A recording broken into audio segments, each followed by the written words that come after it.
Júl 2025 mal v Urbanovej priemer teploty vzduchu 22,2 stupňa Celzia.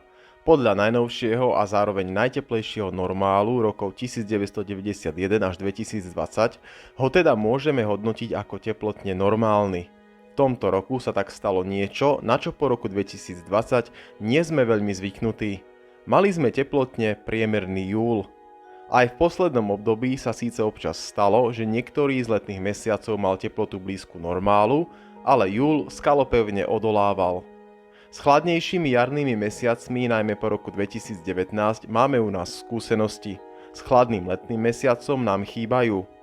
Naposledy sa tesne podpriemerný letný mesiac vyskytol ešte v roku 2021 a išlo o august. Ľudská pamäť je však pomerne krátka a deravá. Keď si uvedomíme, že chladnejší ako tohtoročný júl bol naposledy v roku 2011, niet sa čomu diviť, že si to málo kto pamätá.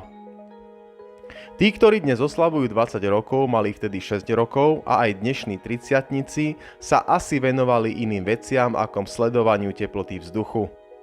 Zaujímavé však je, že ešte aj v období od roku 2014 do roku 2020 bola priemerná mesačná teplota júla buď rovnaká, alebo iba o pár desatín vyššia ako v tomto roku. A aj tak si to nepamätáme. Naši rodičia a starí rodičia pritom zažívali po väčšine podstatne chladnejší stred leta. Tohtoročný pre niekoho akože chladný júl mal odchýlku až 2 stupne od priemeru rokov 1961 až 1990. Podľa tohto priemeru by sme mohli povedať, že tohtoročný júl bol teplý až veľmi teplý. V Urbanove sa inak vyskytlo 23 letných dní a 11 tropických dní, čo tiež nie je nejako málo. V období rokov 61 až 90 bolo v priemere 8 tropických dní a v období 1991 až 2020 zhruba 13 tropických dní. V júli 2025 spadlo na Slovensku v priemere asi 110 mm zrážok, čo je približne 125% dlhodobého priemeru 20. storočia. Júl bol teda zrážkovo veľmi bohatý. Na viacerých miestach s výnimkou niektorých lokalít na krajnom východe to bol zrážkovo najbohatší mesiac v doterajšom priebehu roka. Hlavný dôvod, prečo sa nám tohtoročný júl zdá sa akýsi chladný, je zrejme najmä výrazný kontrast s rokom minulým.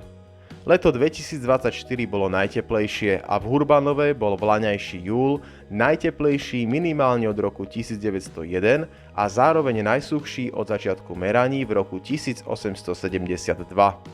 Už to hovorí za všetko. Keď sa po sérii extrémne teplých a suchých júlov zrazu dostaví zrážkovo bohatší a teplotne priemerný júl, je nám akosi zima. Aj o tom je klimatická zmena a tzv.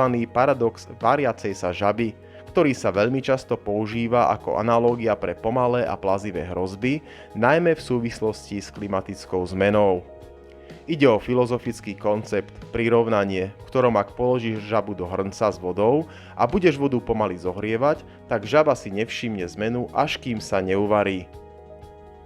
Podobne aj klimatická zmena je síce z dlhodobého hľadiska rýchly proces, ale z hľadiska bežného ľudského života ide predsa len o proces pomerne pomalý a postupný. Častokrát nie je taký dramatický ako v katastrofických filmoch a jednotlivé extrémne udalosti sa k nej ťažko priraďujú. Avšak má kumulatívne účinky v čase, zmeny sú často nepostrehnuteľné v krátkodobom horizonte a ľudia si časom zvyknú na nové rekordy a extrémy ako na nový normál. Politické a spoločenské reakcie sú tak oneskorené, slabé alebo chýbajúce. Tak ako žaba v pomaly sa ohrievajúcej vode nereaguje včas na narastajúce nebezpečenstvo, aj ľudstvo často nereaguje adekvátne na rastúce klimatické riziká, lebo sa na ne adaptuje psychologicky aj spoločensky. Užívajte si absenciu úmorných horúčav a pamätajte, že takýchto období bude v budúcnosti stále menej. Do komentára mi napíš, aké leto vyhovuje tebe a ak sa ti toto video páčilo, pridaj sa k odberu a pomôž mi vytvoriť najväčšiu komunitu meteonadšencov v Československu.